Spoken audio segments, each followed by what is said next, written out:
आऊज़ुबिल्लाहिमिनश्शैतानिर्रजीम बिस्मिल्लाहिर्रहमानिर्रहीम अस्सलामु अलैकुम वरहमतुल्लाहि वबरकातुहू।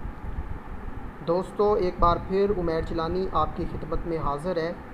दोस्तों, आज की इस वीडियो में मैं आप लोगों के साथ शेयर करने वाला हूँ एक बहुत ही इम्पोर्टेंट प्रोग्रामिंग लैंग्वेज यानी कि पाइथन का क्रैश कोर्स, जिसमें मैं आप लोगों के साथ एक ही लेक्चर में कंप्लीट पाइथन की बेसिक और उसकी डाटा स्ट्रक्चर और ऑब्जेक्ट ओरिएंटेड प्रोग्रामिंग के जो कॉन्सेप्ट हैं वो आप लोगों के साथ में शेयर करूंगा। और यह वीडियो आपकी पेपर पॉइंट ऑफ व्यू से भी बहुत ज़्यादा इम्पोर्टेंट होगी। जो भी सब्जेक्ट पाइथन का पढ़ रहे हैं और पाइथन की प्रोग्रामिंग कर रहे हैं, पाइथन के अंदर इस्तेमाल होने वाली जो नेसेसरी चीज़ें हैं वो इसके अंदर उसकी क्लियर हो जाएंगी ईजीली। तो इस एक ही लेक्चर में जो है ये सारी चीज़ें मैं आप लोगों की नेसेसरी चीज़ें जो बेसिक चीज़ें हैं वो मैं आप लोगों की क्लियर करने वाला हूँ।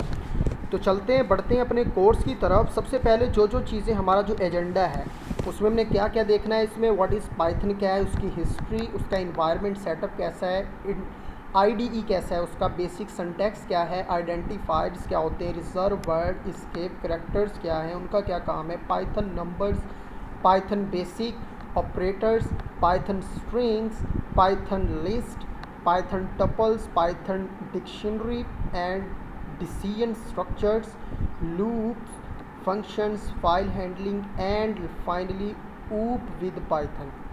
ये जो है हमारा एजेंडा ये है कि इसके अंदर हमने ये टॉपिक्स जो आपके सामने स्क्रीन पे जो नज़र आ रहे हैं ये हमने क्लियर करने हैं। तो सबसे पहले चलते हैं पाइथन की हिस्ट्री पे। पाइथन की हिस्ट्री जो है, इसका जो इन्वेंटर है, जिस बंदे ने ये इन्वेंट की है वो है गेडो वैन रॉसम। सन 1980 की बात है जब इसने पाइथन का ये जो कॉन्सेप्ट है इसने बताया, यानी कि क्रेडिट जो है गेडो वैन रॉसम इसको जाता है। ये नेदरलैंड का रहने वाला है। इसकी डेट ऑफ बर्थ जो है जो इसकी बर्थ है वो नेदरलैंड में हुई। और फिर इसने जो है रॉसम ने पब्लिश किया पहला वर्जन पाइथन का जो पहला वर्जन इसने फरवरी 1991 में एक CW सेंट्रम विस्कॉन्डे एंड इन्फॉर्मेटिका एक अदारा था जहाँ पे ये काम करता था, वहाँ पे इसने ये इन्वेंट की। पहले पहल जो है ये गेडो वैन रॉसम जो है ये ABC प्रोग्रामिंग लैंग्वेज के ऊपर काम करता था। लेकिन ABC प्रोग्रामिंग लैंग्वेज में बहुत सारी ऐसी चीज़ें थी जो इसके अंदर मौजूद नहीं थी, जिस तरह फॉर एग्ज़ाम्पल एक्सेप्शन हैंडलिंग हो गया। इस तरह के कॉन्सेप्ट इसमें मौजूद नहीं थे जो कि एरर हैंडलिंग में बहुत ही मुफीद साबित होती है। तो इसी तरह से इसने इन कॉन्सेप्ट्स को पूरा करने के लिए जो है पाइथन प्रोग्रामिंग को जो है ये इन्होंने मुतारफ़ करवाया। और ये पाइथन प्रोग्रामिंग ये एक हाई लेवल प्रोग्रामिंग लैंग्वेज है। और ABC प्रोग्रामिंग लैंग्वेज जिसके ऊपर ये काम कर रहा था ये एक जनरल पर्पस प्रोग्रामिंग लैंग्वेज थी और काफ़ी देर तक वो इसके ऊपर काम करता रहा। फिर इसके बाद ही उसने पाइथन प्रोग्रामिंग इन्वेंट की और पाइथन के अंदर ABC के बहुत सारे कॉन्सेप्ट भी मौजूद हैं। तो पाइथन का वैसे मतलब होता है स्नैक या सांप, लेकिन इसने इसका नाम पाइथन क्यों रखा? पाइथन इसने इसलिए इसका नाम रखा क्योंकि ये एक कॉमेडी शो देखता था जिसका मोंटी पाइथन नाम था। तो ये उसका फ़ैन था इस प्रोग्राम का, तो इसने उसके अकॉर्डिंग जो है उसका नाम पाइथन जो है अपनी इस लैंग्वेज का नाम उसने पाइथन रख दिया। मोंटी पाइथन फ्लाइंग सर्किस जो थी ये देखता था, तो उसका ये बहुत बड़ा फ़ैन था, इस वजह से इसने पाइथन इसका नाम रखा। Python is now maintained by core development team at the institute. Rossum still holds a vital role in directing its progress.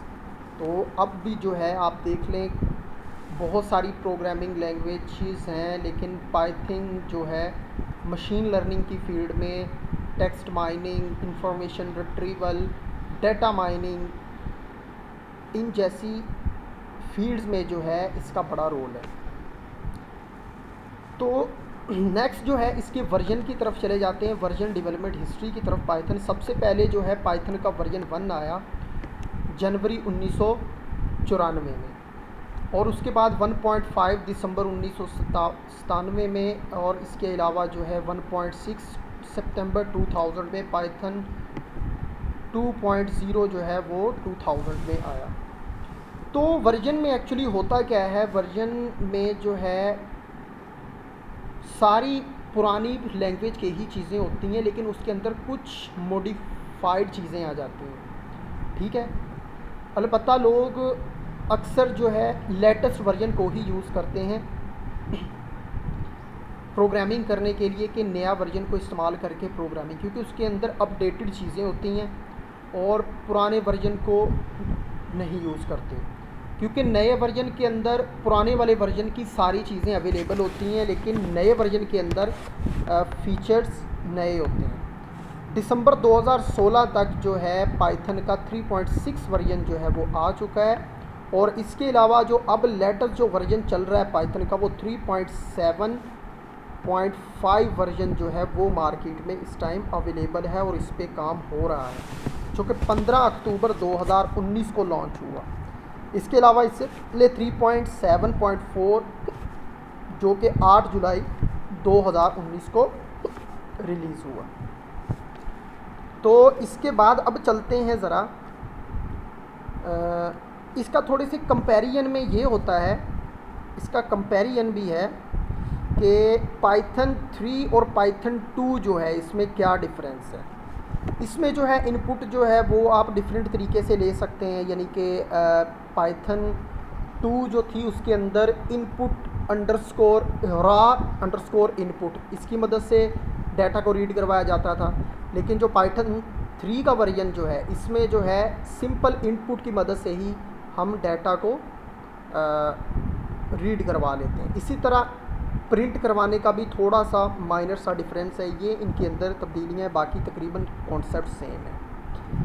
इसके बाद हम नेक्स्ट चलते हैं हमारे पास व्हाट इज़ पाइथन, इसकी डेफिनेशन क्या है। Python is a general purpose interpreted interactive object oriented and high level programming language, ठीक है। अब यहाँ पे 2-3 मेन मतलब के 4 मेन कॉन्सेप्ट यूज़ हुए, interpreted, interactive, object oriented and high level programming language. सबसे पहले हाई लेवल प्रोग्रामिंग लैंग्वेज को देख लेते हैं कि हाई लेवल प्रोग्रामिंग हमारी लैंग्वेज वो लैंग्वेज होती है जो कि ह्यूमन जिसको इजीली अंडरस्टैंड कर सकता है, लेकिन जो मशीन है वो उसको इजीली अंडरस्टैंड नहीं कर सकती। उसके मशीन को अंडरस्टैंड करने के लिए कंपाइलर या किसी इंटरप्रेटर की ज़रूरत होती है जो कि उसको अंडरस्टैंड करने में हेल्पफुल साबित होती है। ऑब्जेक्ट ओरिएंटेड का मतलब क्या है, किसी भी ऑब्जेक्ट को देखकर प्रोग्रामिंग करना। अब यहाँ पे वर्ड इस्तेमाल हुआ है interpreted. Interpreted a language that is read its raw from an executed statement at a time without being first compile, यानी कि कंपाइल करने से पहले जो है स्टेटमेंट्स का जो है वो एग्जीक्यूट होना, रॉ डाटा को रीड करना, यानी कि इसके लिए आपको कंपाइलर की ज़रूरत नहीं पड़ती, यानी कि प्रोग्राम को एग्जीक्यूट करने से पहले इसमें कंपाइलर की ज़रूरत नहीं पड़ती। जिस तरह जावा में होता था कि आप उसकी एक मरतबा कंपाइल करने के बाद उसको आप जिस मर्ज़ी प्लेटफॉर्म पे जो है उसे एग्जीक्यूट कर सकते हैं, यानी कि फिर आपको कंपाइल करने की ज़रूरत नहीं पड़ती। तो सेम हिसाब इसका है। इंटरैक्टिव का मतलब क्या है, use the Python command prompt and interactive with the interpreter directly to write your script. ये बात भी आपको समझ में आ गई होगी। अच्छा दोस्तों, पहली वीडियो जो है वो हम यहीं तक वाइंड अप करते हैं, क्योंकि नेक्स्ट जो है मैंने आप लोगों को थोड़ा सा इसके इन्वायरमेंट के बारे में बताना है। पाइथन का आईडीई कैसा है, उसके लिए कौन सा सॉफ्टवेयर हमें कौन सा जो है आईडी इंस्टॉल करना चाहिए, कैसे इंस्टॉल करेंगे, वो बाकी जो पाइथन का क्रैश कोर्स जो है वो मैं बाकी जितने भी टॉपिक्स हैं वो आपको नेक्स्ट वीडियो में कवर अप करता हूँ विद आईडीई। उसके अंदर जो भी एग्जांपल्स होंगी उसको भी कोशिश करूँगा कि आप लोगों को उसके साथ बता दूँ। तो ये इसका इंट्रोडक्शन यहाँ तक की तकरीबन इतना ही इनफ है, फिर आगे नेक्स्ट हम वीडियो में इसको कवर अप करते हैं। तो थैंक यू, स्टे कनेक्टेड, जज़ाकल्लाह।